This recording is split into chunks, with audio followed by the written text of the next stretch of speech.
Early birds always rise to the occasion for summer vacation planning because early gets you closer to the action. So don't be late. Book your next vacation early on Vrbo and save over $120. Rise and shine. Average savings $141. Select homes only. Bonjour, ici Patrick Pierrat.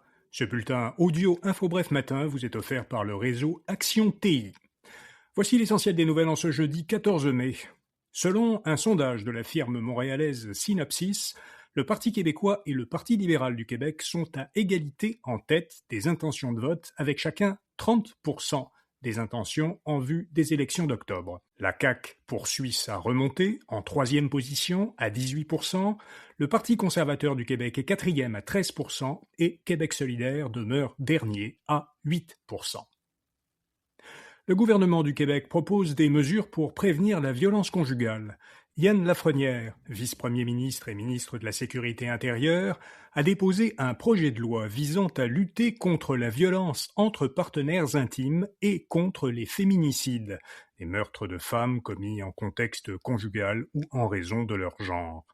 Depuis le début de l'année, 10 femmes ont été tuées au Québec par leur conjoint ou ex-conjoint. Si elle est adoptée, cette loi permettrait aux autorités de transmettre à une personne qui craint pour sa sécurité ou celle de ses enfants des renseignements sur les antécédents de violence conjugale d'un conjoint actuel ou passé. La population du Québec a légèrement diminué l'an dernier. Au 1er janvier, environ 9,03 millions de personnes vivaient au Québec. Selon des estimations de l'Institut de la statistique du Québec, la population aurait diminué d'environ 9 600 personnes en 2025. De 2022 à 2024, la population avait plutôt fortement augmenté. L'Institut explique la baisse démographique de l'an dernier par une diminution du nombre de résidents temporaires.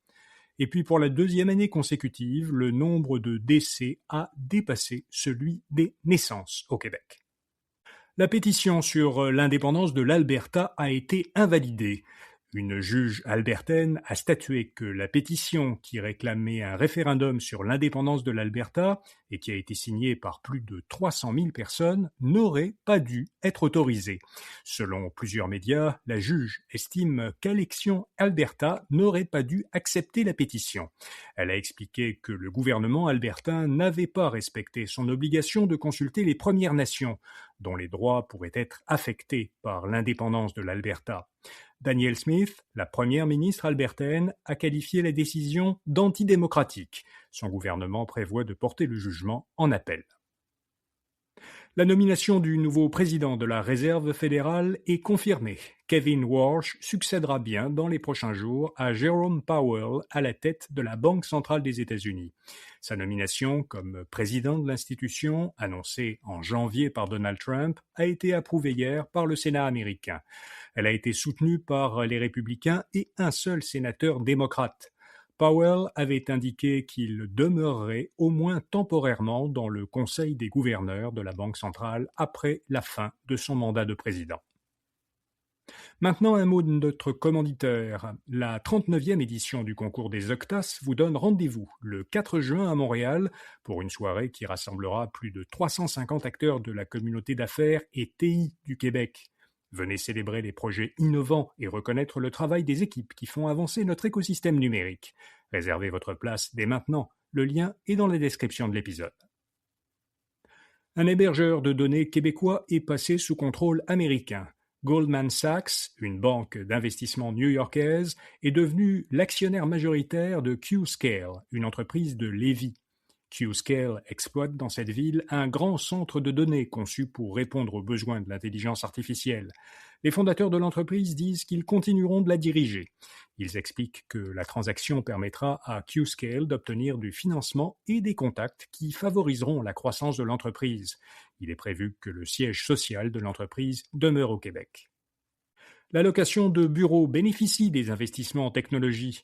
La filiale canadienne de la société immobilière américaine CBRE observe qu'au premier trimestre, 32% des nouvelles locations de bureaux au Canada ont été conclues par des entreprises technologiques. 32%, c'est plus du double de la proportion enregistrée l'an dernier. CBRE note que les investissements dans l'intelligence artificielle alimentent une reprise de la location de bureaux dans plusieurs marchés au Canada, dont celui de Montréal. La Cour supérieure a autorisé une action collective contre Amazon. L'entreprise est accusée de ne pas avoir respecté les délais de livraison d'1 à 2 jours qui étaient promis à ses clients abonnés à son service Prime. L'action collective concerne les détenteurs d'un abonnement d'Amazon Prime qui s'en sont servis pour faire des achats en ligne entre le 22 janvier et le 31 mars 2025. Amazon pourrait faire appel de la décision de justice. Voilà, vous savez l'essentiel. Tout de suite après ce bulletin de nouvelles matinal, vous trouverez dans le flux de ce balado un épisode éclairage politique. J'y discute avec Patrick White des enjeux qui sont sur la table des discussions entre le président américain Donald Trump et son homologue chinois Xi Jinping, puisque les deux hommes se rencontrent aujourd'hui à Pékin. Bonne journée et à demain matin. Do you keep hearing podcast ads, like this one, for example, but always wonder how you actually get involved with them for your own brand or organization? Well, it's easier than you think.